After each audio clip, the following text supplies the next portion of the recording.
Dadalo na sa Huwebes ang ilang inimbitahan pero hindi sumipot sa nakaraang pagdinig ng Senado tungkol sa pag-aresto kay dating Pangulong Rodrigo Duterte.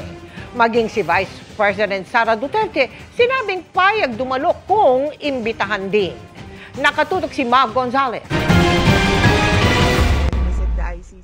Bukas aniya si Vice President Sara Duterte na dumalo sa ikatlong pagdinig ng Senado ukol sa pag-aresto ng International Criminal Court o ICC kay dating Pangulong Rodrigo Duterte. Kung meron namang future hearings na meron silang tanong sa akin tulad ng kung anong nangyari sa Hong Kong or anong nangyari pagdating ni Pangulong Duterte sa Manila, willing naman po ako sumagot. Alas 3 ng madaling araw sa Netherlands ang schedule ng naunang pagdinig kaya hindi kinaya noon. Kahit inimbitahan siya ni Senadora Amy Marcos na nagpatawag ng hearing. Aniya, magkaibigan pa rin sila sa kabila ng away politika ng kanilang mga pamilya. Meron pa rin kaming open lines of communication.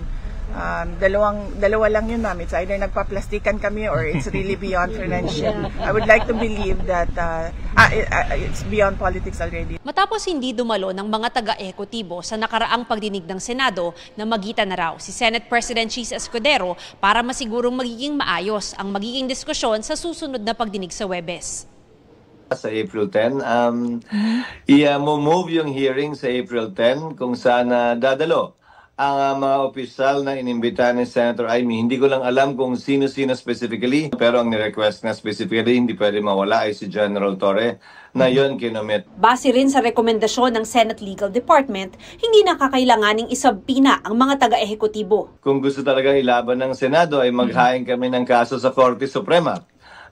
Pero ulitin ko, taliwas na yan dun sa nais natin na ang hearing ay magdulot ng paghilom, pagkakaisa at pagkakaunawaan, hindi dagdag gulo at constitutional crisis at dagdag kaso na naman.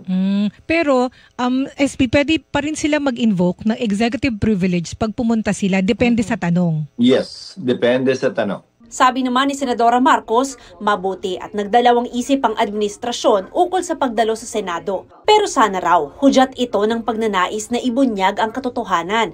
Ikatlong pagkakataon na raw nilang magpaliwanag sa April 10 at sana wag naman aniyang mauwi sa pagkukubli o pakitang tao lamang. Para sa GMA Integrated News, Mav Gonzalez, nakatutok, 24 Oras.